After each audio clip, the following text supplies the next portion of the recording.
Nope. Oh, It's got to be on one of the big ones, doesn't it? No. Because it has to be How below many- sea level. that is a great. I was gonna say, like, how many things are below sea level there? Oh, maybe Jamaica. Because everything's at sea level. It's not in Jamaica, no. I don't know. I got nothing on this one. Dominica is not correct. Right, go through the list, guys. Is it It's in the only greater 41. It is in the Greater Antilles. Okay. Is it in DR? It is in the They're DR. both DR in the has DR? both the highest and the lowest points in the Caribbean. It's Lake Enriquillo, And it's the largest lake in the Caribbean. and that is also the largest lake in the Caribbean. Makes Yes. sense since, you know, it's probably bigger than most of the Caribbean islands. Yeah, it actually is bigger than a couple of the Caribbean islands.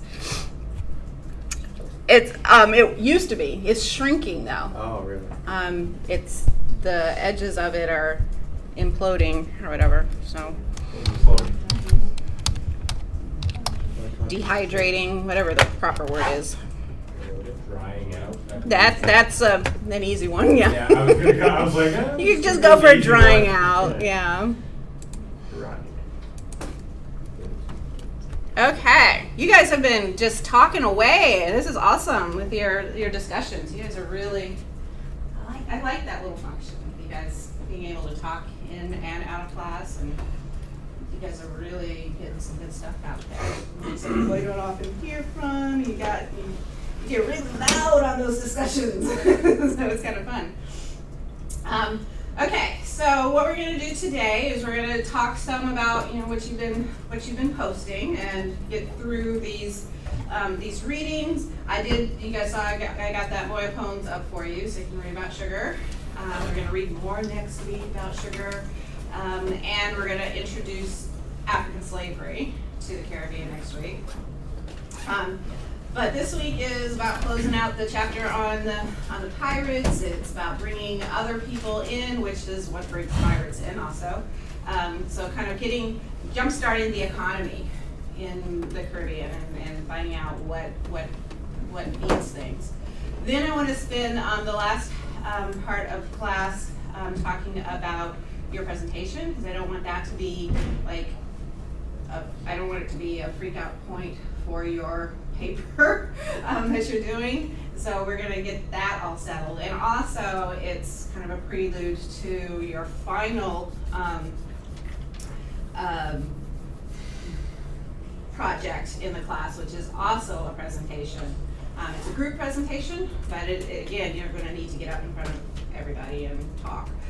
So I'll get the presentation thing out of the way with that, okay? Actually, I don't know if I told you guys this, there is no final exam.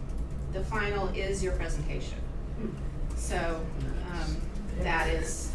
So is that include papers or just presentations? There is a final paper, but there's that goes with the presentation, but it's not like a final exam kind of thing, like what you're about to get for your midterm. Oh, that's the other thing. The midterm was not being nice to me. I was trying to upload it. I was trying to do things. It wasn't formatting right. Today was not my tech day.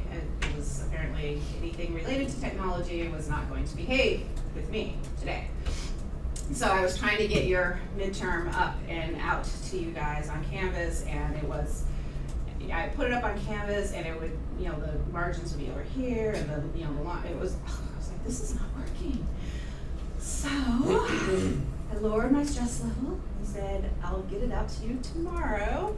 And I pushed the date that it would be due. Instead of a week from today, it's due on, I was gonna have it due on Thursday. I'm gonna have it due on Friday of next week. Okay, so I'm getting it to you late, so you can get it to me late and not be penalized. So that was what I decided to do.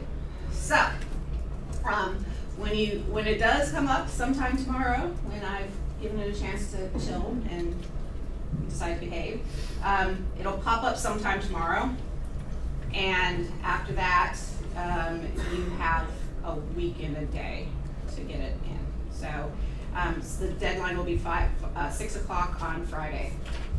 I have a question. So, if we start it, are we able to save and exit say Oh if yeah, we you wanna, can like, just use, do it like, on the your, you can chunks just of do it on Word, and you Oh, you okay. upload Okay. your Word document. Okay. Yeah, Wait, so it's a take home.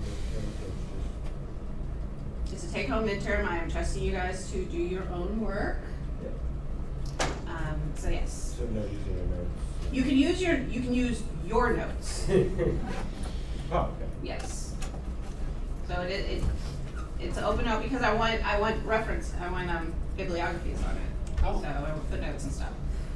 So yes, you can use your notes. How do you- They're essays. It's what it is two 250 word essays and two 3 to 4 page essays. And should we cite the readings that we've also been doing too? Yeah, you can cite the readings, you can cite lecture notes, you can cite videos, you can cite anything, but it has to be you can cite your own class notes, which you notate the same way that you would my class notes. So, yeah, you can use anything that we've had in class to answer these questions. It's just writing it. So, you gotta write it. Okay? So, when you do get around to posting it, you said a week and a day or Yeah, something like that? it'll pop up sometime tomorrow, Okay. and, 'cause I gotta get over to IT and figure out what's going on. Don't rush it, don't worry. Yeah. But I do Don't wanna get it worry, too, that because comes out in it 2 is, weeks. it is, We'll be fine. an involved process for you guys too, so. You can push it off another day if you want. Well, I don't want to, because I don't wanna encroach on your holiday, because that, Monday and Tuesday, Push back like 2 weeks. you know, that's, yeah. So you want to have it done for your fall break, so you can relax on your fall break and not be stressing over a final, a midterm, right? Okay, so that's that. All right, so I'm holding here in my hands your prize for the best proposal, because you got to work towards something, so you get pieces of 8. The winning proposal gets rich. Should've done the chocolate ones. I looked for them, but it's not Christmas, it's not Hanukkah season Oh, yet, and okay. they're not out yet. That's too bad. Yeah. But, you know, this could be, we can make this currency in the class or something. Okay, so let's see what was going on here. So let's sit and talk for a little bit about the, that was just locked. So you have new questions up, a new discussion up. Oops. Back to computer. All right, there we go. So we've got the immigration of Europeans and the rise of sugar, right? So this is what you guys are get to start on talking about now. We've kind of talked about all we can with pirates, and you're going to do that. But so this is one thing I wanted to talk about right now. Was this part right down here? Kind of what your reactions are to how the Caribbean is now. I mean, we're into the 1600s. We talked a little bit about it on Monday, about what it was like, but now you've done a little more reading. You've got some more, you know, beyond just the Jewish experience kind of things. So let's kind of think about what, if you got something like this on your midterm, you know, how you would answer that question. You live in this time period, how would you feel about being in the Caribbean? It's gonna vary depending on who you are, right? So let's think about, let's start with the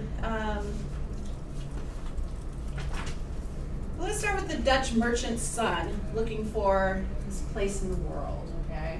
So, what do you think? Yeah. So hold on, so the question is like, what would you think of the Caribbean at this time? Yeah, would you come to the Caribbean? Would you want to live in the Caribbean? And if Okay. so, why? And what is drawing you there? Or what's holding you back from going there?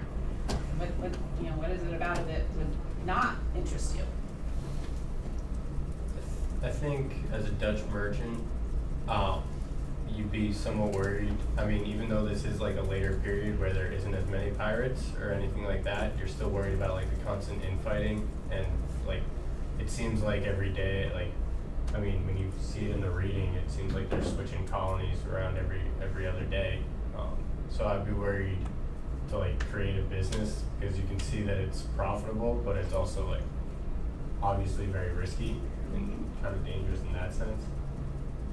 So, Anyone else wanna add to that? Well, we're assuming he's a merchant for one. I mean, I'm guessing that's how it worked back then. Like, you pretty much just did what your dad did. I would assume.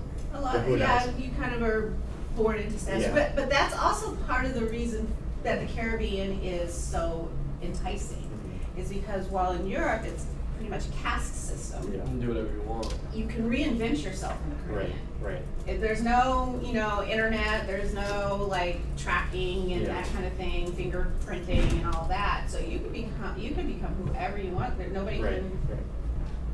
So, as a Dutch merchant's son, I mean, his father is a merchant.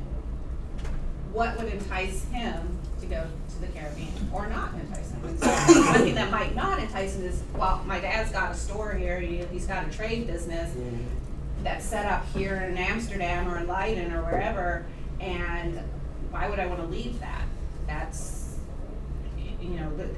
for the risks that you just mentioned, Yeah, right? sure. It's like I might Quality. set it up and then that's not a Dutch island anymore, so how do I deal with that? But, Pirate. yeah. yeah, I was gonna say, what's the reverse of that? What's kind of some other, Well, privateer. Yeah. Although at this point, I think they're kind of. well, okay, so the privateer idea, why would that work for him? Because he's Dutch. Yeah, the Dutch are some of the biggest privateers, right? Yeah, they The- had, the- what's his face? What was the name of the company that they would work for? The Dutch is it East or West? Either one, I mean, West you Indies, could yeah. do this in the East Yeah. Indies or in the West Yeah. Indies, so, Oh, but look. for the Caribbean, it would be the West Indies. Yeah. Oh, this is the point where privateers are starting to like drop off, right? Like early 1700s. Well, by the end of that, the early 1700s, that's when both the Spanish and the English are Yeah. kind of deciding that's not in their best interest. But up to that point, that is actually the most lucrative time Yeah. between the mid 1600s and the early 1700s is the most lucrative time to be Right. a privateer pirate. Yeah. So the idea of reinventing yourself.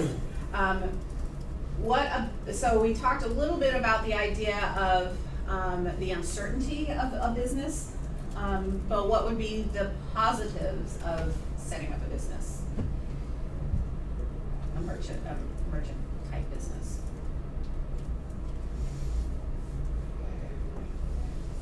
And then, well, if you set up a store in the Caribbean and your store is good, you have lots of different kind of items, you can draw attention, and just have like a lot of good customers, honestly.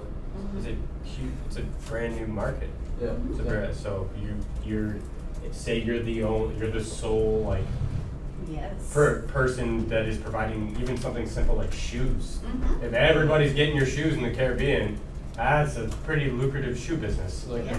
like the Nike of the Caribbean. Yeah, yeah. Yeah, and even if it's just your island, you are the cobbler there. So, yeah.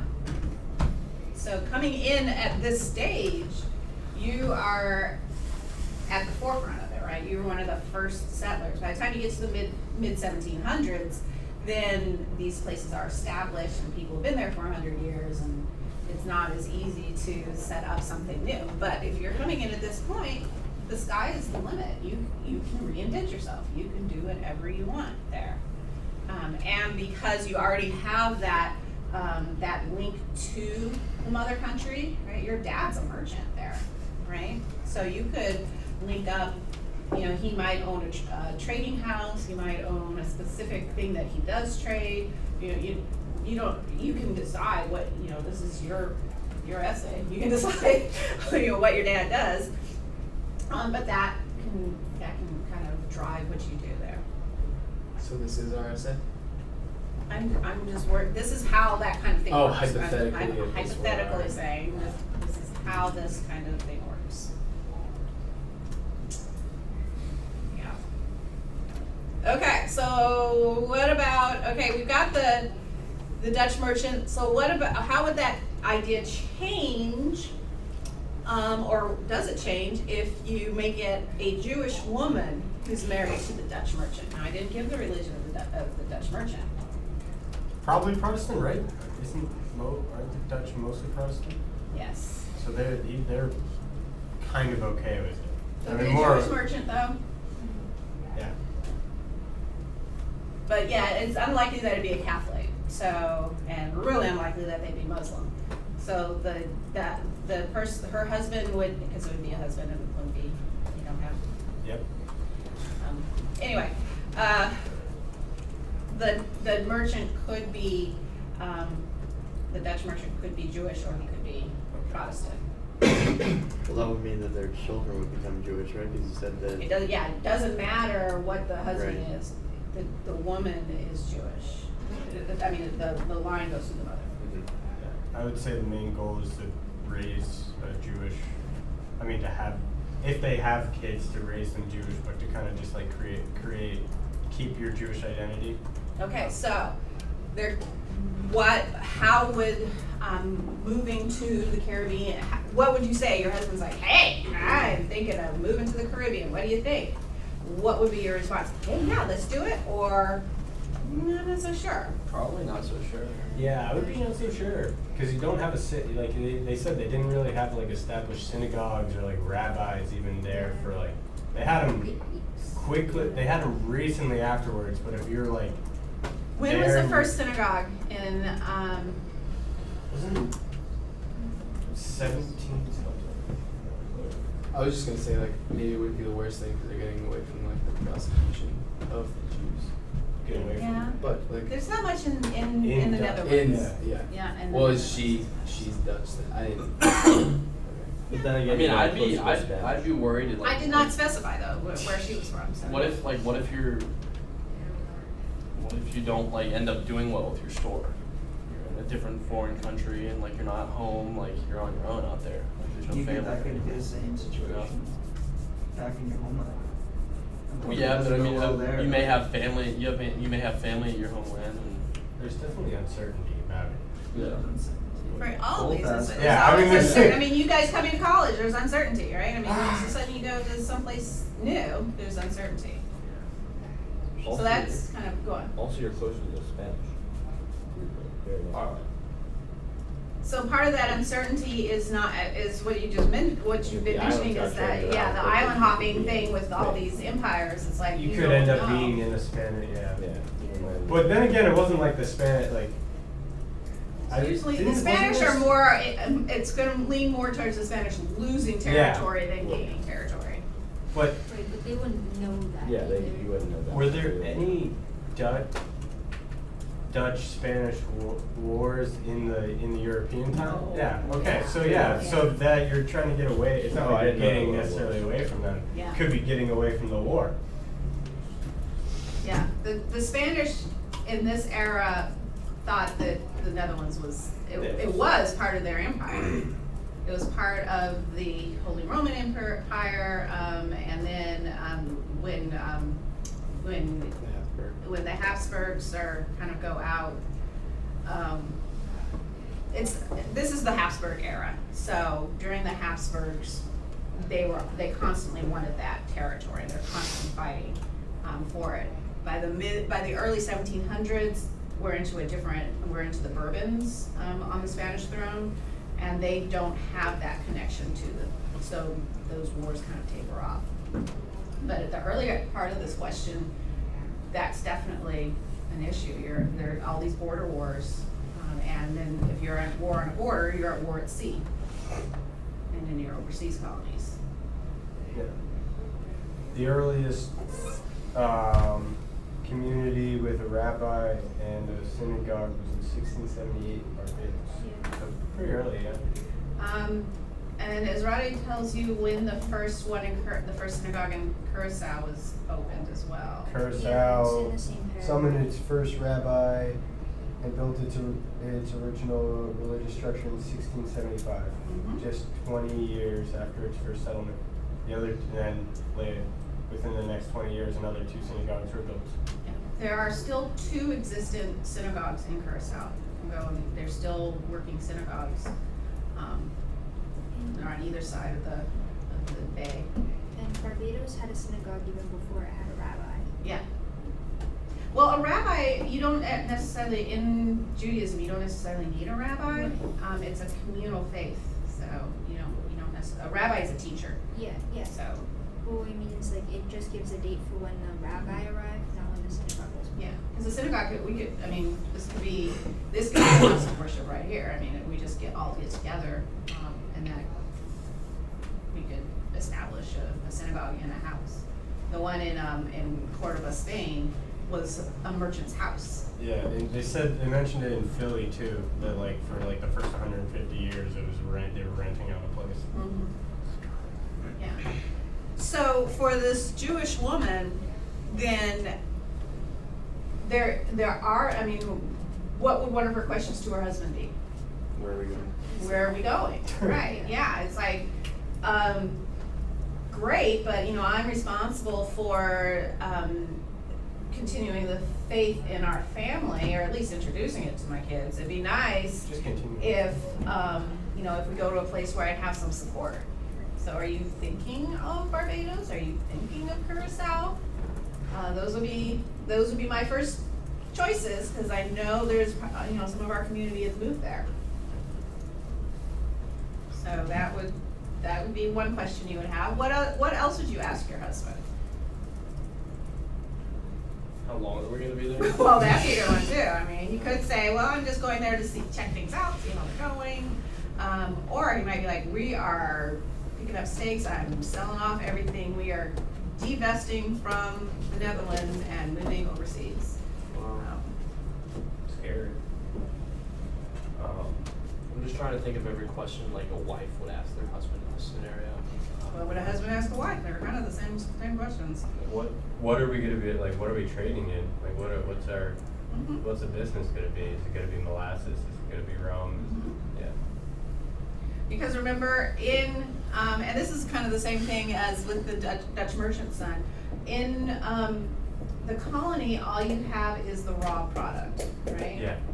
So if you're dealing with something like indigo or like sugar or like tobacco or any of those things, as the merchant, what you are doing is you're kind of the intermediary from the raw product, sending it back to the mother country. You could also be the intermediary, bringing the finished product back to the colonies.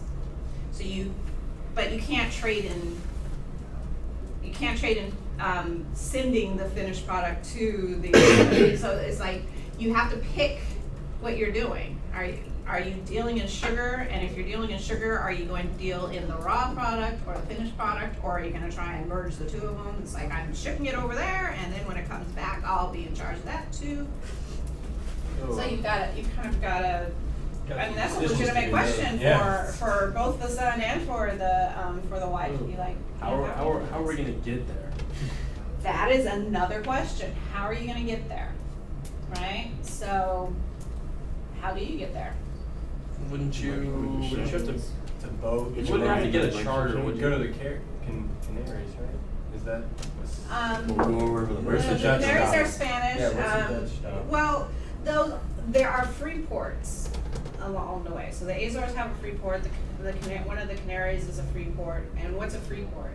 Any countries, Nationality. Yeah, you don't need a license to stop there. You'll pay a little bit of a port tax, but it's a free zone. It's a free trade zone, right? It's like for people who aren't merchants. Yeah, for merchants even. I mean, for merchants or for non-merchants, but it's a free parking, right? It's like a monopoly. It's like you can go there and it's like not worry about anything else going on. So to get over, you can go directly from Amsterdam, or actually the port out was Leiden, which is just south of Amsterdam. So you leave from there and then you're on the ship for 4 weeks, I think it is, 5 weeks. to get down to the Caribbean. And there usually isn't a stop unless your ship needs to stop, because actually from that far north to drop down to those islands off of Africa is slower than catching the current around. What about the language too? Cause I'm assuming they're going to a Dutch colony, but still like it's a conglomeration of a bunch of different people. And if you're trading, right, it's like, so you don't necessarily need all those language skills if you're in Amsterdam. But if you're going to this new place Curaçao's a free port, right? So they are getting Spanish and Dutch and English and French, all these things are coming in. And if you want to be a successful merchant, you're going to need to be able to communicate. And on the journey there too, if you're stopping Yeah. in a bunch of different places, you have to make sure that you're in the right place. Yeah, but you don't, even like today, you don't necessarily need for travel, it's not as important. It's more important if you're planning to be a merchant, Right. to be able to communicate. So how did that work? Communicating with. Mm-hmm. I feel like you'd have to learn. Or hire someone, I Yeah. guess. You'd have to learn the other languages no one else spoke. And As there's a trader would probably be a good idea. Yeah. You just said something. There's so many languages like that. Yeah, there are. There are so many languages now. What is the outcome of that? There is a result from that need to be able to communicate. Is that the development of Creole? Yeah. The Creole languages, yes, and they are languages. They are distinct languages. But what they are trading languages. They're spoken in all these port places where people come in from all these different places, and the language morphs into something that's, it's like Spanglish, right? It's like something, I understand you and you understand me, sort of, but if we kind of like mishmash everything together, then that's what happens. So, like, if you, we sometimes kind of joke about Jamaican Creole, but their patois, their kind of lilt that they have. But if you sit and listen to two Jamaicans just talking, you're not gonna understand it until you sit for a while and listen to it, because what it is this mixture of like Cockney English and some Dutch and some French and some Spanish in there. It's all kind of mixed up in there with their just kind of, but they speak it really fast. The Creole in Haiti is very French based, but it also has African languages in it. So West Africa, they've done breakdowns of the language, and they can, there's Twi in it and Yoruba and all these different languages that are also mixed into that French. So just because you know French doesn't mean that you'll know all the words, but it makes it easier to learn Creole. Does it have any Spanish in it? Yes, it has Spanish in it too. The Dutch islands, their Creole is called Papiamentu. Papiamentu? Papiamentu. Wow. Mm-hmm. And actually, as a Spanish speaker, I picked it up like that. And my friend who's a French speaker picked it up like that. It is one of the best examples of a trade Creole. Because it does, it Can be with the picked up by Romance. anybody. Yeah, anybody can pick it up. There's Dutch in it, there's French in it, there's Spanish in it, there's Portuguese in it. So it kind of mishmashes. There's also some African words in it. So anybody can like fall into it and hear something that they understand. For those of us who speak Romance languages, it's a little easier than my friends who just speak English, right? But you can learn it really easily. it looks, you know, when you actually write it down, it's pretty phonetical, so it's structured. So it's one of the best examples of that kind of that trait, and it starts developing about this time. So, because remember, Curacao was Spanish first, then the Dutch come in, they have interactions with the Portuguese, they have interactions with the French as well.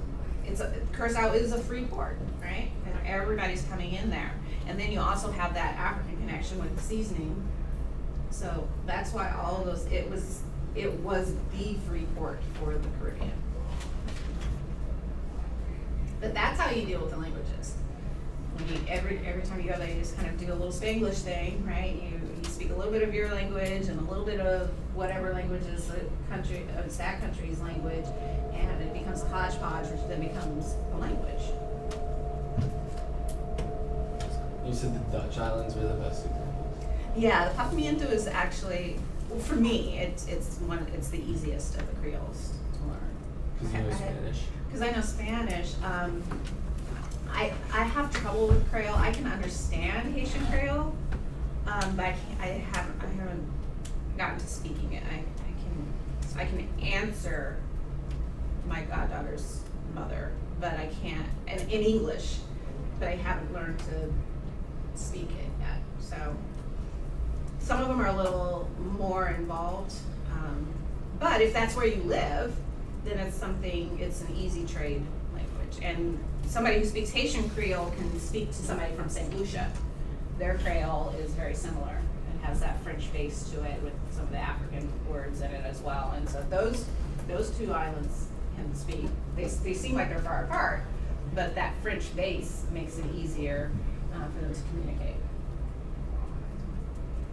They can also with Guadeloupe and Martinique. So Haiti, Guadeloupe, Martinique, and St. Lucia, which is actually a British island now, was French for so long that their Creole is very French.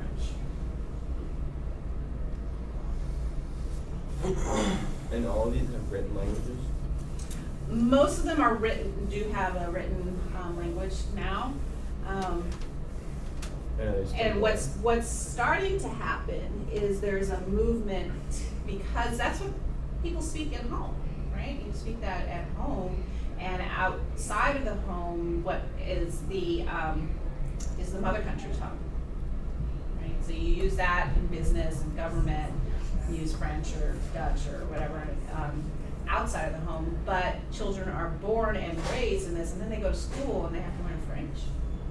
So the mother tongue is actually the second language, and the Creole is the first language. And so there's been a movement to change the education to be Creole-based and make Creole the official language, with the mother tongue, the mother country tongue, being the secondary. So you would learn French, you would learn German, or you would learn whatever, or Dutch, secondhand. So Aruba and Curacao started this program, and because they were finding that what was happening was students, it was like Dutch as a second language, right? So kids would come into school with the Papiamento, and then all the instruction is in Dutch. So the first grades, kindergarten through third form, are them just trying to learn a language, right? And before you can even learn the subject, you have to learn the language. And so what they started doing actually it's in the 2000s, was switching it to kindergarten through like sixth form or sixth grade was in Papiamento, and then you'd switch to Dutch. But you'd also have, they were bilingual schools, basically. They started bilingual schools. Now the official language in Curacao and Aruba and Bonaire is Papiamento. There's all the signage is in Papiamento, government forms are in Papiamento, the education in Papiamento. Now even the university level is Papiamento. That's crazy. It's so so widespread. Yeah. It's like, it's a new, establishing itself as a language. They are saying we are a language. This is what you speak. This is what everybody I mean, it speaks. does, and they it's make just- it, they have a it's so convincing cool. point. But it's like so cool because like you always think of like languages or like you don't establish new languages anymore, and it's going on right now. But it's not establishing a new language. Right. It's affirming a Right. language. So the language has been there since the 1600s. What they're doing now is saying this is just as important and just as real as Dutch, right? I mean, this is a living language. We live this language, and what you're actually doing by forcing us to speak Dutch is enforcing colonialism. So, I mean, the language was created by colonialism, but what the Dutch were saying is that's a second-rate language. It's not a real language, right? It's not Dutch, or it's not English, or it's not French. The French are really like, oh, it's not French. So, Yeah, they're really, yeah. especially like Canadian French. Oh, no, they don't like to talk a lot. Do you think Creole could be implemented as like a universal language, some type of Creole? Yeah, well,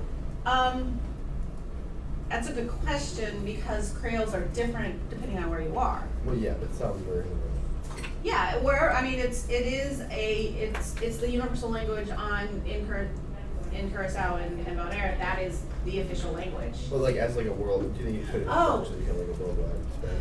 That was tried. There's Esperanto. Is a invented language, but it was invented as a universal Creole. So it was supposed to be when I was I think it started in like the 80s, and it tried to take off in the 90s and early 2000s. As a Creole, as a universal language, because it combined Slavic and Romance and Asian and all, a whole bunch of different language patterns into it. Esperanto. Yeah, by the time you guys were coming around, it was they pretty much gave it up. But you can still find it on. Search like Google Translate has an Esperanto. So translator. if it's easy for like Spanish and Dutch speakers to learn it, is it easy the other way? Like for Augmento speakers to learn? Well, the that other- was yes and no. I mean, that was part of the problem. Was you were coming in and it was like learning a second language. So Yeah. students were coming in and having to do that. But that being said, yes, there are elements of it that make it easy. They actually can learn more languages faster because they have a base for And more languages. yeah. So once you figure out how to teach the language, Right. a lot of the schools actually when coming out of them, you have to come out with 3 or 4 different languages. And Right. so, kids come out, if you want to go to the Netherlands to go to college, to university, you have to, that's in Dutch or English. Yeah. And so they have to learn those 2 languages to go on to higher ed. If you want to be a physician or an engineer, German's good, and Dutch and German are so close. So that's those things. They actually learn. I think they learn other languages faster when you start with the Creole base. Because it's a combination of a few languages and it's a Creole. Yeah. That makes sense. This is this week's one, right? Yeah, this started on Monday. Okay. Yeah.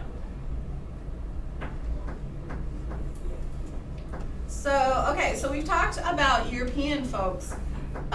We're gonna get into some of these readings next week about the Africans coming in, but you've done a little bit of reading on them. So thinking about an African, is this a voluntary decision to come to the Caribbean? No. In most cases, no. There is some voluntary movement, but most of it is not. So what does that mean when you get to the Caribbean? What what's the reaction that you have? Like happy. First of all, what's the demographic? So like how, are you male or female? Are you more likely to be male or female? How old are you likely to be? Wasn't it most likely male? Like, that was pretty young. Yeah, like younger men.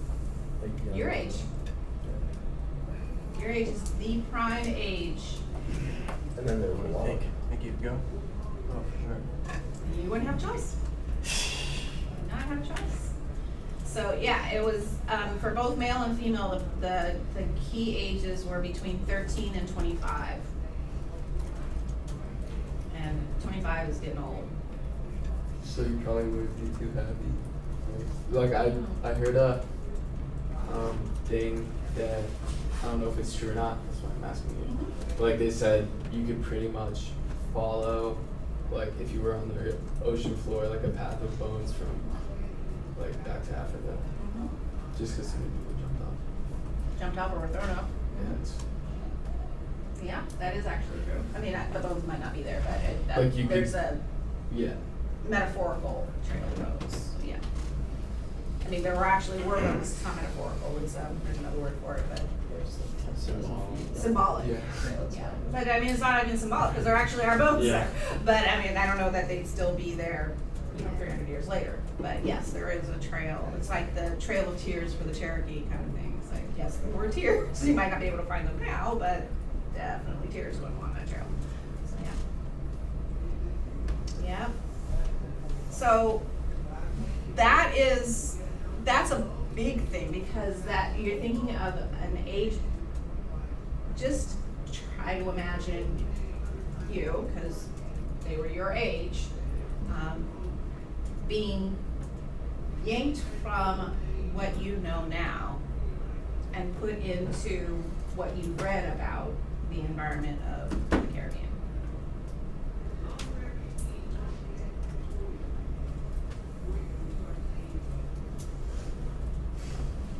What kinds of things happened to you they didn't use the word teenage in those years, that's a 20th century term, but in your teenage years, your adolescent years, what kinds of things are going on in your world?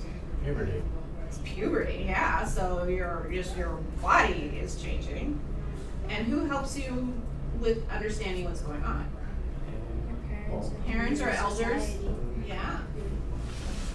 Right. So, in Africa, in a lot of those cultures in West Africa, there were puberty rites. There were rites of passage for going from being a child to an adult. And they happen right now, right? Between the ages of 12 and 18 is when these things, it's a rite of passage. I mean, this is something you look forward to. It's like, when your teeth come out and it's like, oh my God, my teeth's coming out. Do I yank it? Do I not? Is I gonna put it under my pillow? For the tooth fairy? And there's like this whole thing, right? There's this whole culture around growing up. And then you would go and you'd get instruction from your elders, male or female elders, who would instruct you on how to be a full-grown adult. And what else are they instructing you on? Not just on being a full-grown adult, but what else are you learning about? Your religion, your history. It's a cultural infusion, right? You're becoming one of us. You're becoming a whole one of us, right? So it's a passing on of history. It's a passing on of language. It's a passing on of culture. It's a passing on of religion. It's a passing on of how to be a twee female. It's a passing on, it's all these things. If you are pulled out before that initiation happens, or even after the initiation happens, what is lost? Your history, like your foundations, and you feel like completely, not necessarily abandoned, but like disconnected. Untethered. The future of the community. And the future of the community. So what's left behind is a vacuum, right? You've just taken away the future of that community. Close to it. Mhm. There probably was some opposed. Some ethnic groups were completely wiped out. Yeah. So you take that and you've learned a little bit, right? So you've got a little bit of what's coming up, or you might have gone through the initiation rites and you just finished that.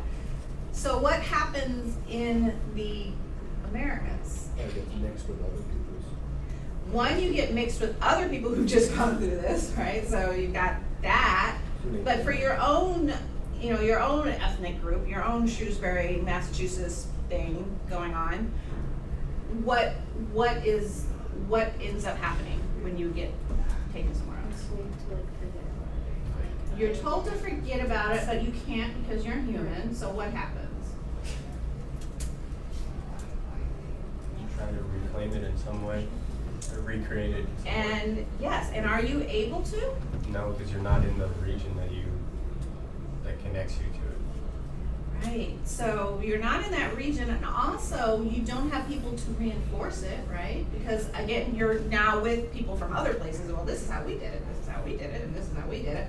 So it becomes a hybrid, right?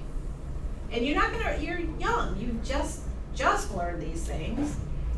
You can't now go back and talk to the elders and say, now, do I remember this right? Or is this how this happened? So you might have this great recollection of how things really were, and it is just totally wrong. But there's nobody there to say, no, that's not how it is, right? So you kind of can also create things that you might think it's real, but it's not. So what ends up happening in the Americas is we get the Zulu languages, one, right?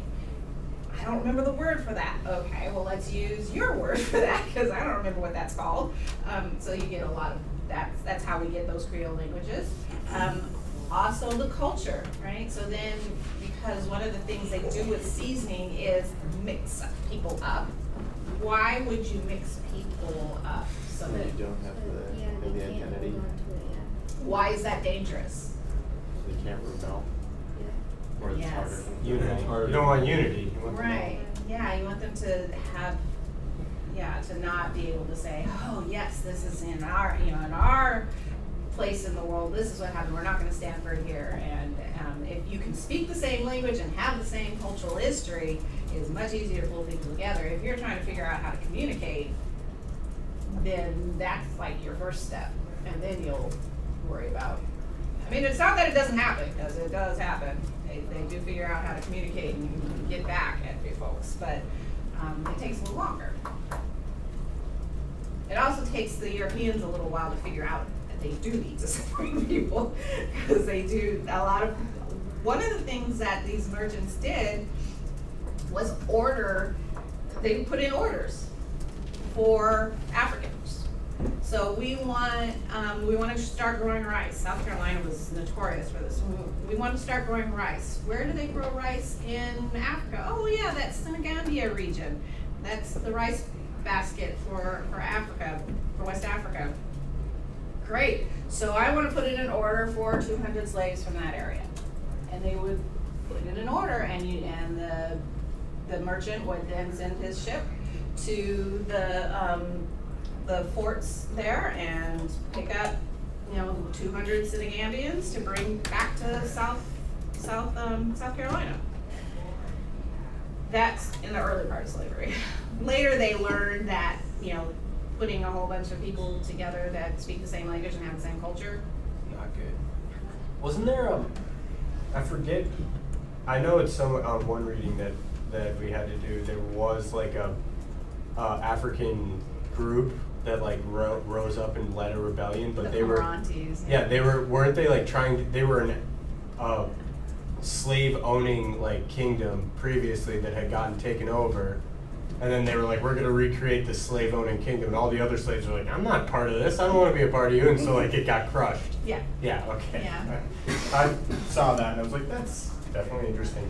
Yeah, but this is part of the whole intricacy of Europeans enslavement of Africans, because they build a culture that then fights against each other. And so the communities are completely changed. They change from interacting with each other in one way to interacting with each other in another way. Yeah. And that was designed. It was People by planned design. that out. Yes. So that they wouldn't revolt, like if they were part-time. Yep. Planned stuff. Yes. people would- Yes. Because previously, Africa was it was like the wealth pot, right? They knew that this is where things came from, but the Europeans, it was brought to the Europeans. The Africans were like, yeah, we'll bring it to you. We got this covered. So it was between the Africans and the Arabs bringing that merchandise to Europe. But the Africans that they interacted with in Ghent, in Belgium, in Amsterdam, and you know, in that northern European area, Switzerland, these were wealthy merchants, right? So these are folks coming in with silks and gold and, you know, money dripping off of them, right? So when you go, one of the things that I do when I go to Europe is look for the changes in representation of people of African descent or people of color in Europe. So you see, like, I went to Ghent, which is a long time trading port in Belgium. And the trade house had pictures from the 1600s. So you have these pictures of merchants, right? And at the market, and there are people of color in these pictures. There are people from the East, from Asia, and I couldn't quite tell where, you know, they're Indonesian or Chinese or what they were exactly, but they were clearly Asian. And then there were also people who were clearly African in those pictures. And there was like there was nothing demeaning about the picture. In fact, it was kind of like, look what they have in front of them, is, you know, this wealth, this rich, that is enriching Ghent. And so that was from, I think the picture was from like 1620 or something like that. Also, at that time, the Netherlands didn't really care, did they? Like, they didn't make it sound like they cared about religion more. The religion, no, but they cared mostly about money. They cared. It was, yeah. They were a trade that. place. The thing is, because they cared about money, they started to see where the money was coming from, and the Portuguese were making money off of selling slaves. The Dutch become the first country to get a license from the Spanish to trade in African slaves in the Americas. And that's I want to say it's like 1620 that they get. So before that, it was smuggling and the Portuguese? Well, before that, the Spanish didn't have a way Yeah, they were needing it. it. Yeah, remember I told you the Asiento? Yeah. So the first Asiento to trade slaves, the first license to trade slaves, I want to say it was 1621 was the year. What was that one? Yeah, What it was the Dutch one? West India Company. Okay. Before that, you could get a license to sell or not or whatever, but slaves were coming in. I mean, they've been coming in since 1508, so they were coming in. It was just the Spanish regulating the trade. Okay. That comes in, and then they regulated it, so only one country has control. And it was the Dutch that were the ones supporting like the seasoning of. They were the seasoning farm. I mean, everybody seasoned, but They were the the best big guys. seasoning farm Yeah. was in Curacao. Okay. Like how much like color was in Europe before slave trade? That's a good question, and it's unclear. But probably more than we think. So like this probably is a dumb question, but like No, it's not. Nothing's done. so like where else other than Africa would people of color have come from? Or is it just Africa? Oh no, we've got India, we've got Middle the East. Far East, Like yeah, lighter Middle skin East. stuff? Yeah, not necessarily. Or like oh. Yeah, I mean, you know, whenever I go into Bangladeshi stores, I swear I'm a cousin or something, so, I mean, there were traders from all of these non-European places that had interactions through the Middle Ages. And then also remember the Roman Empire. Yeah, I was gonna say like. The Roman Empire moved people from all of these places, you know, modern day Asia and Middle East and Africa into the Roman Empire, which was huge. Also, I know America had this for a while. They had where they linked slavery to people of color, but I didn't think the Caribbean had that. I didn't think most other places had. Wait, what did they have? No. America linked slavery to people of color. Oh, but Yeah. most other Yeah. places didn't. The U.S., like Like the U.S., because super- America is Yeah, all the U.S. way. That's what I meant. Slavery's been a thing for like It a was a really thing. long Yeah, time. it Like was- back Well, in, what back is in the, like the what is the root of the word slave? It's like Slav Slav. from Eastern Europe. Yeah, the Caucasus Yeah. Mountains. Yeah, from the and well, they were originally labeled that because they was in the Greek city-states that they were getting them from, and they were prisoners of war. And then the Romans Yeah. took it on, and then later it got a.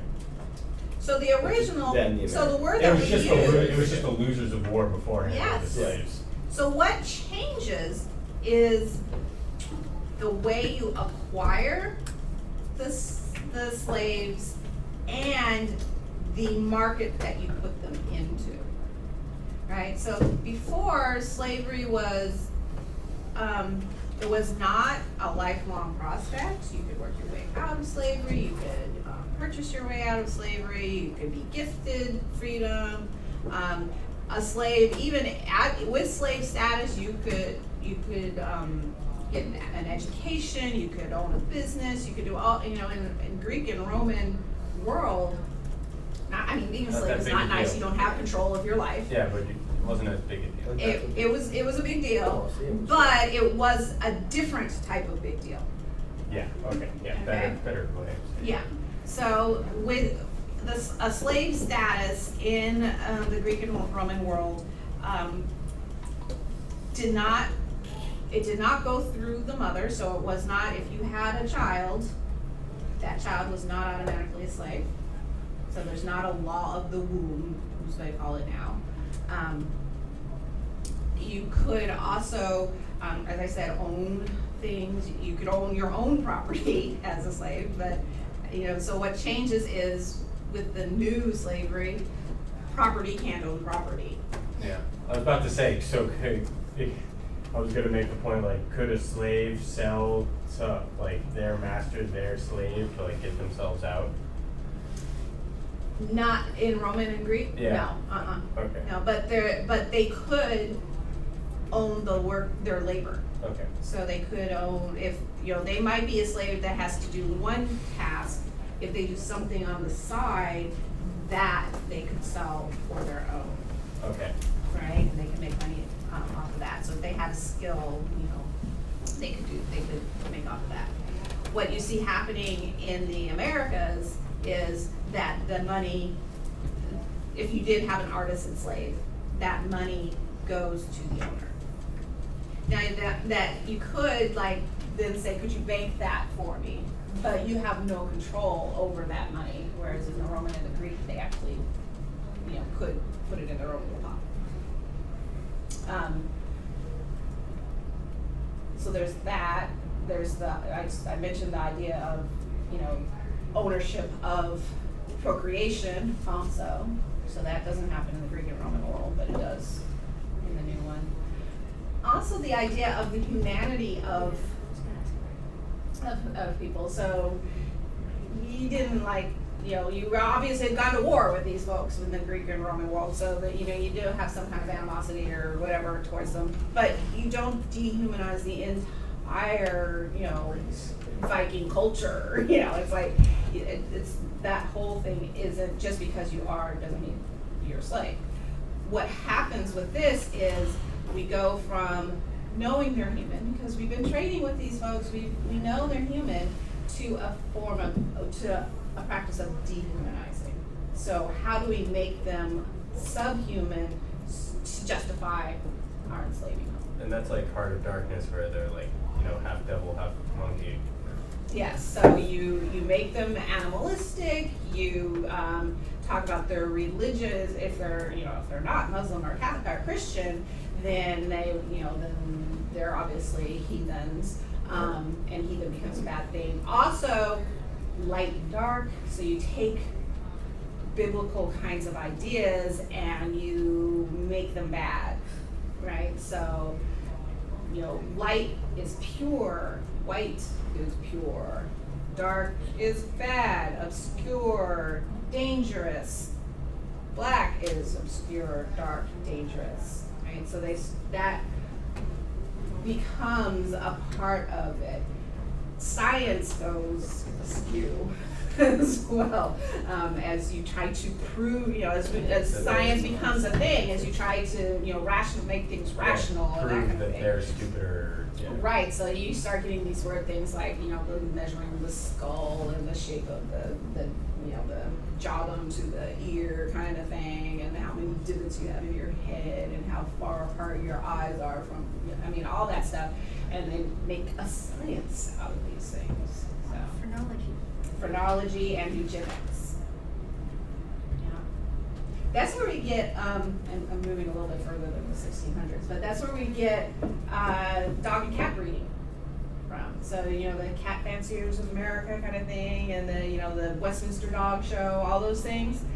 The reason we have those, they start in the 19th century. It was, if we breed this with this, what do you get? Wow, that's kind of fascinating. And can we control that? And that's what dog and cat breeding started as. It was a eugenics practice. So, and it comes out of this idea of how do we control this population that is so mysterious and different than us. How did they rationalize it when they've been treating with people from Africa and the Middle East for a really long time? How do they? That is part of the rationalization, is that you have to change people's ideas, and we've seen that it doesn't take long for people to kind of change their ideas. So what they use things like as easy as light and dark, right? So you see something light or white, it's good. You see something dark or black, then we want you to think enslaved, right? So that's part of what it's like an ambiguous they, but the idea of marketing, right? So we've got to make people understand and believe this and buy into it. It was just a mass propaganda. It's a mass propaganda movement, yeah. And it's because what we're talking about in this era, right? It's how do we get the most out of this? And we've invented markets, right? We've invented sugar as something that you have to have. We've invented tobacco as something you have to have. We've invented chocolate as something you have to have. These are not necessaries, but now that we've made people want it, now we've got to supply it. How do we supply it? We need labor. What kind of labor are we going to use? Oh, okay. Well, they try Irish. That doesn't work as well. I thought you were saying slavery was invented. It is actually. Yeah, that's what It is. Why didn't Irish work? Enslaving Irish. Well, let me back up a little bit. Why would the English turn to the Irish? Because the English didn't. Yeah. The Irish at all. Yeah. And why not? What was the rationale for they didn't like them, but what was the rationale for using Irish? Didn't the Irish have a different origin? They were Catholic. They were Catholic. Yes. So this becomes a religious issue, which they still use also for Africans, but the whole reason why, yes, they look like us, but they aren't like us. Because they have this whole papal thing, and so it's just bad. And the English and Protestantism and Catholicism have this whole thing. So the way that they justify using, the way that English merchants justify using the Irish is they take religion the same way they took color in Africa, right? So these people they don't have a sense of logic or rationalization because the Pope tells them what to do, right? So the religion is given to them. Remember, Protestantism is about your inner self, about your personal relationship with God, and you decide what, how you're going to practice the religion. Whereas in their idea with the Catholic Church, the Pope tells you what to do, and the Pope is supposedly the voice of God, so you're just kind of like sheep going after a religion, so you don't have the capacity to think for yourself, which means you're stupid, right? Sheep are some of the dumbest, my favorite farm animal, but some of the dumbest farm animals around, right? Isn't it if one walks off a cliff, the rest of the herd will just follow? They're not like lemons. Not that bad. They're not like lemons. One of them will notice it's probably not a good idea. But like at least 5 will go over. Yeah, about 5 A will couple, go over a couple. before. Yeah. So that's the point, right? So they're like sheep to this religion. It's like they'll just do whatever and and that's just just dumb. And so the images of Irish in this era, I mean, even in the United States in the 19th century, images of Irish is not good, right? So Irish and German too. Yeah. German, because the Germans that they're talking about are Catholic. Yeah. So it's that the Catholic kind of mass religion kind of thing. So that's where that comes from. But it's really easy to make a group seem stupid and childlike and in need of something to Liberate. make them better, right? Yes. So it's like, you have a kind of a recalcitrant child or a child that's just kind of sitting in the corner drooling. Well, okay, let's put them to work. Put them at a level that they can handle. Right? And just route work, hard labor, they can handle that. Take that idea and you add color to it. That's where we get with the African slavery. So this whole idea, they're not following the right religion, but also there's a mark on them, there's a stain on them, and that stain is color. And we don't find anything you want in the Bible. So they find one of Noah's sons who went off and did something stupid, and then he was isolated, and so they was isolated in Africa, the lost tribe of Ham, I think it was. And he was one of Noah's sons who did something bad. And so the stain, the way you know this group is the color of their skin. So, yeah.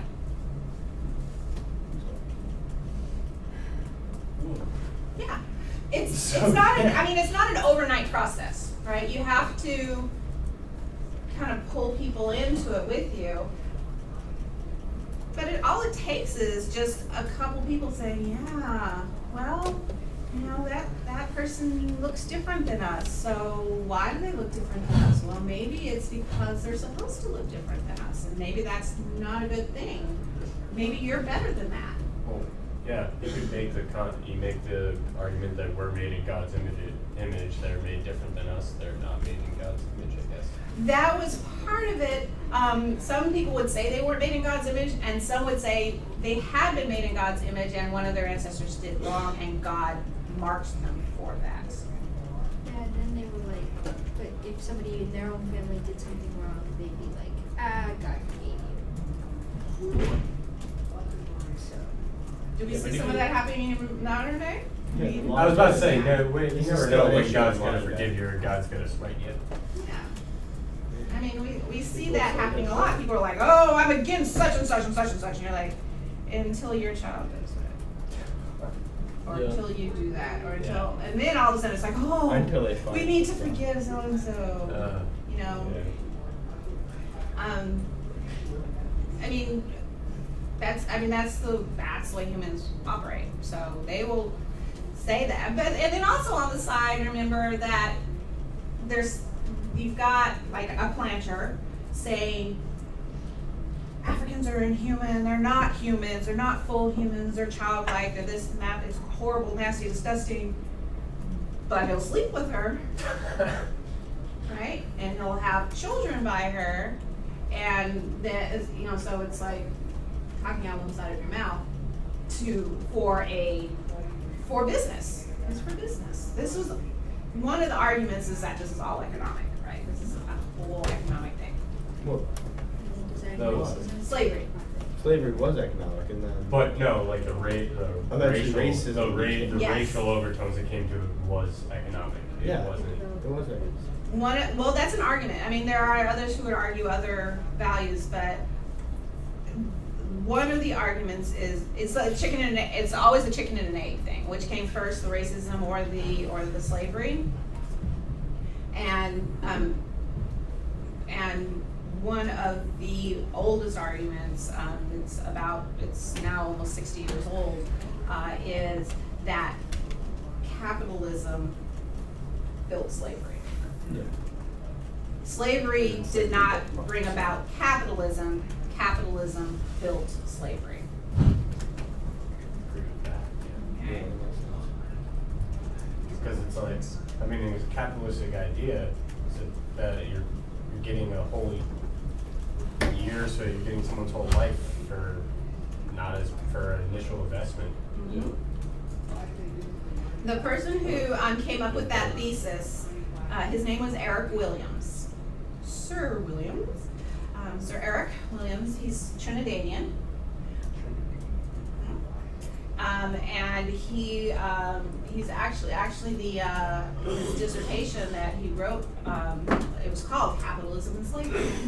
And it became the foundation for economic history and for slave history. Was this idea of capitalism breeding slavery. So because of all this stuff that we've been talking about, they've had interactions with Africans and people of color, you know, for centuries. What is it that how do you make this into a business? The most recent example of doing this with slavery was apartheid. Well, they weren't. The most recent form of They weren't slavery? slaves. No, most recent They were just- form of this type of capitalistic. Well, they weren't taking but advantage that's- of them, were they? I mean, That's more of That was just institutional racism. That wasn't really. yeah, that's more of an example of how racism is institutionalized. Right. It's like Jim Crow. It's like Yeah. So that's more of an it's like effect of- sending indigenous to boarding houses. It's that Right. that kind of thing. So yeah. Within apartheid, within Jim Crow, within a lot of these institutionalized racism, you do have a labor and economic element of it. So they aren't separated, but they're not, it's not like what we're talking about with this whole trade being based off. Right. It's the double standard. Yeah, and it's a little stronger than even a double standard. It's a whole change in culture. Yeah, because you are literally upturning human interaction. So you're telling people how to interact with each other, and the consequences of it are what we have in 2018 all over the world now. It wasn't in this era. It's just beginning. So an Irish person coming from here, they are going to, if they're indentured, they're going to run into some of the same issues that the person coming from the Gambia is going to run into. Their labor is not theirs. They're also coming into, if they're I didn't say where they were going to. Most likely they would be going to one of the British islands, Barbados or St. Kitts or some Jamaica. So they're going to these places, and so what you're encountering there is a lot of the same thing. The difference, the thing that happens is that for the Irish, you can't just look at somebody and you're Irish. Okay? I mean, I was gonna say some people may disagree. some people, Well- some people it's kind of. It doesn't stand out as much as somebody from Yeah, Nigeria Gambia. or Gambia. Right, I mean, that's not, you look at them and you're like, oh, well, yeah, what are you doing here? Whereas, somebody from County Cork could look like somebody from Glasgow. Yeah. So that there became what the merchants and owners realized was we've got an easy visual way of marking people. So again, this whole concept that Eric Williams built on was like, in the beginning, this slavery, this indentureship was, everybody was a part of it. I mean, you had black indentured and you had Irish slaves. So I mean, it's like it's all kind of a mismatch. What happens? Why do the planters and owners decide, oh my God, we've got to figure out a way to make this more even? And because those oppressed come together. Yeah. I mean, it's interesting too, though. I forget where I read it, but like the amount of freed black, like black people that were in some. I mean, some of the colonies it was like none, but there were other ones where it was. There's like, always some. Yeah, There's but always yeah, some. I mean. But the proportions are. Yeah, it was like there were some that was like 31%. Like it was like as high as It's like always more 30%. expensive. Yeah, well, the island I studied, Puerto Rico, the enslaved population never gets above 17% ever. The free black Really good. Yeah, population really good. never goes below 22% and gets as high as 53%. You said the free. The free black population. Okay. And then is that like a system that would never get above 17%, or was that just? The institution of the enslaved people of African descent never gets above 17%. Like why? Is there like a specific? There's a lot of reasons why. It wasn't like they had a rule that was like. No, there was no rule. I mean, they actually tried to increase the slave population, but it hit it's the economics of the island.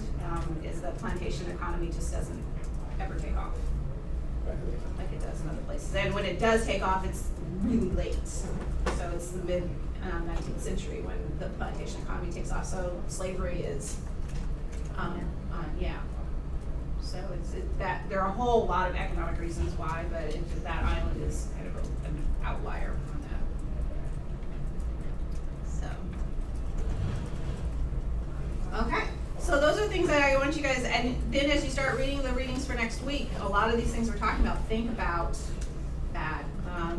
I think I do have a clip, a short reading from Eric Williams for you guys for next week, just so you can see that idea of capitalism and slavery. But yeah, continue this discussion on the discussion board there. So, yeah. Are you going to post the history of the Caribbean during the sugar revolution? I did.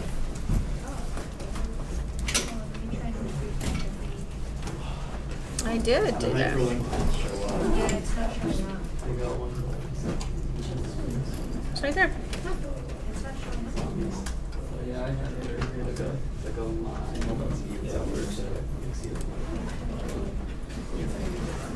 Where did I get it? In the modules, week 6. Show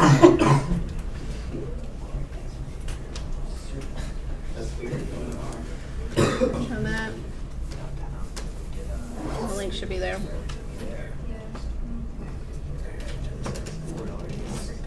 I'll stay after class. I'll help you. It should be there.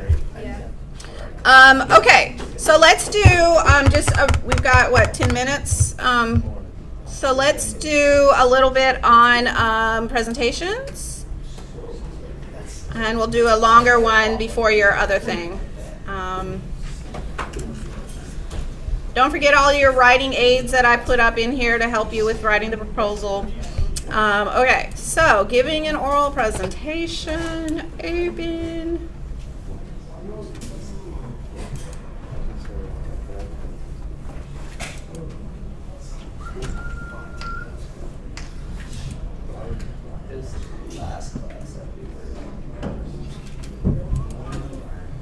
Reading mode. Okay. All right, so it's being weird. Everything's being weird today. All right, so think about as your presentation, what I want when you're giving this presentation. It's a proposal to a board, to people with money, a board of directors or something, and what you want is for them to give you money, right? So that's both the way you're writing it and the way you're presenting it. We don't have to dress up, do we? Like, as in, like, college shirt or, I'm just. You don't have to, but if you want to give a good impression and win the doubloons, you might want to make a good presentation there. I'm already gonna be coming from that place. Or you could be like a, what's his name, not Bezos, but Oh, it's Jeff. Wait, you're talking about Jeff Bezos? yeah, well, I was actually thinking of Or the, Jobs? the Facebook guy. Zuckerberg? Zuckerberg, and you could just walk in your tinnies and t-shirt. His weird eyes. Gotta have a nice tight black t-shirt. Yeah, exactly. I'll have these little guys here. Remember, you got 5 minutes, right? Oh, geez.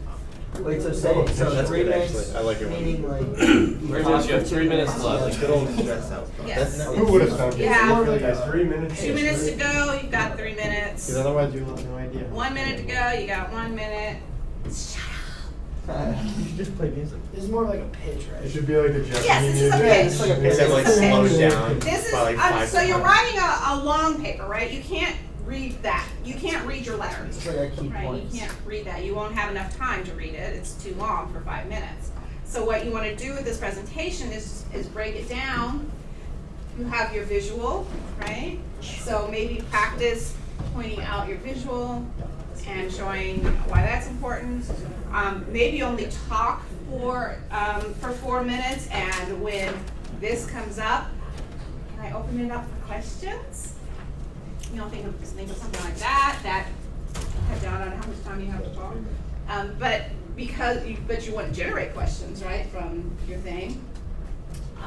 So these are ways that you can do it. If you are one of those people who doesn't want to be, it's taken me years to get to this point where I'm just like, there was a time when I had to have a script. I had to have it. I had to have my little outline there. That's perfectly fine to have your outline. My suggestion is not to have a written out script, because then you stand up reading it like this, and that's not a really good presentation, right? So you want something that you can put down, so it doesn't look like that as you're trying to read it. So you can put it down, and you can look and you can see the bullet points of where you're going. You might, you can fill in those bullet points for yourself. Write it up in large. So, don't try, I don't have an example, but don't make it tiny. This is just for you. You're not turning in your presentation part, right? So make it big so you can see what's there on that, and you can read it. Are you putting anything on the board, or is it just us like standing up and like, can we like? You can Line use it a up? board. You can have a slide if you want, or a couple slides. For a 5-minute presentation, you don't want more than 2 slides. Okay. But you could. And can we just use like magnets and put like a You could, yeah. proposal on it and just? Yes, throw it in there? definitely. Slides? Huh? You don't want more than 2 slides. For 5 minutes, you shouldn't have more than 2 slides. Yeah, I had 5 minutes. You're not using. It's not not like you're PowerPoint. giving Yeah, a it's not PowerPoint PowerPoint. It's like a presentation. You're proposal. giving You a don't even need presentation with anything, it's just a PowerPoint as an proposal. aid. Yes. PowerPoint should never be your presentation. It should be an aid for your presentation. Yeah, that was different. That's not how I was taught. Yeah. Way back in the day. Well, yeah, PowerPoint has gone through many iterations, but presentations of PowerPoint. But the best way to do a PowerPoint presentation, because if you are constantly doing this with the screen, people are looking at that and they're not hearing what you're saying. Okay, so you can use it, but what it is, it's like a picture, right? So this, you put the picture up there, and your presentation, you're saying this and this and this and this. But if this was my presentation, I don't want it all in writing up here. I want you to hear it from me, right? So most professors use PowerPoint totally wrong. You know, it's like, I'm gonna put everything I wanna say right here on the board, and you guys are scribbling and writing, and you're not hearing what they're saying because you're trying to get down everything they put on the PowerPoint. I fall into the same trap, but. You're stealing my thing and laughing because I fall into that same trap.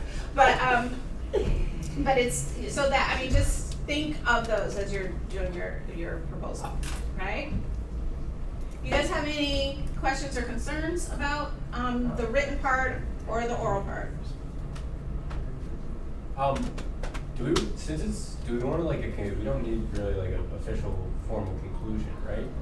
For Yeah, I'm You like, need you need to like close it off. Close it. But it's not like, here's my this will thesis. be like very No, there's no beneficial. thesis, Yeah. but something like that, yes. Yeah. But you don't have to have like a thesis conclusion Yeah, okay. kind of thing. Okay. But you do want to close it off as you would with something that's like, I hope you found this informative and that you know that you appreciate my bent on piracy. And please give me money. And please give me money. I hope that you understand the direction I'm going with this and are willing to fund it. You know. Maybe we should watch Shark Tank before we do it. You should. Shark Tank actually it has its benefits. Just Not- kind not of the bad see- ones. Sorry, I should correct me. You guys will have a lot You more can. presentations. You can, and it would help. No, you don't have to. Okay. No. The other thing is when you give your presentation, make sure you introduce yourself. Hello, Sharks. Right? Hello. Hello, my name is Catherine Dutchy. I am here to introduce you to Pirate Land. I am on the board of pirates. Right? So I mean, that's like the beginning of it, because otherwise you're up there talking and be like, what? You know what's going on here? So you want to introduce yourself and your project. That's like the very first thing of your presentation. Okay? And then you've got that over with, and then people are going to be looking at you like, who are you? What are you doing? That's that. Okay, and then you can move into it. Okay? Helpful? I can stand up right now. Oh, the essay. Okay. Yes, the essay is awesome. It's not an essay, think of it as a letter. A letter? A letter. It like also depends Yeah. on like how serious. I know, big it's a letter. little- It's a long it's letter. tried, It's but It's a long letter. it's a little tried, but actually, proposals are around 10 to 15 pages. Yeah. Actual proposals are that long, so mine's actually shorter than a proposal. Yeah, if I have to start reading something, I have to do a Shorten it to 3 to 7. Sorry for the, Yeah, but Lair, like, he doesn't care. So I think I'm not worried.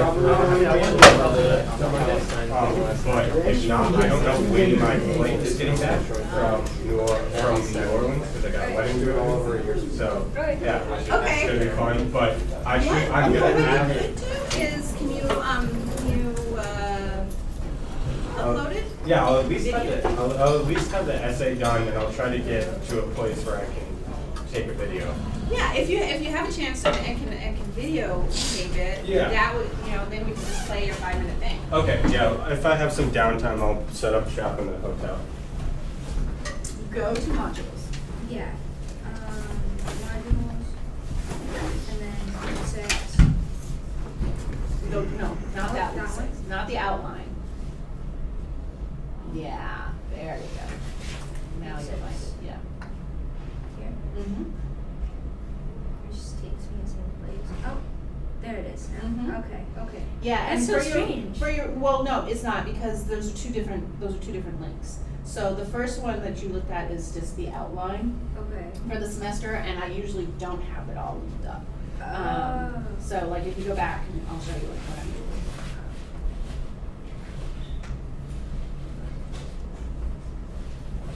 I didn't want to lose it. Yeah. So see, this says seminar semester outline. Oh, So okay. this is just, as we get to each week, I throw that up there so you Okay. know kind of what's happening. Then if you scroll down a little bit further, then each of these weeks, this is where, you know, it has all these things. Yeah, yeah, yeah. Okay? Okay, okay, All right, cool. so that's just, you know, navigational. Confusion. It's hard, the module, I mean, it's not really as user-friendly as it should be. Yeah. So- It would help if the pages looked a little bit more different. And it would also help if I could organize the pages, because I can't organize pages separately, or they just come out alphabetical, and I'm like, well, that's not helpful. Yeah. So that's why I have the modules, so that way, I want you to see like a flow of the way everything's gonna go, and then, you know, I can't link things, you know, because if I put like the math exam stuff there, then Yeah. it gets clunky, and all I want is just a snapshot. Right. I just want you to see the snapshot, and then go down to the lower part. That makes sense. Okay. Yeah. All Thank right. you. You're welcome. Glad I could clear that up. It's only week 6. Well, all the other ones have been showing up, Yeah. so like, I don't know, I just got really confused. Glad I could help. All right. If you guys have any questions, you know, email me and I'll let you know. Otherwise, I will Sounds see you on good. Monday. Thank you. Thank you. See you later. Something to show you. Oh,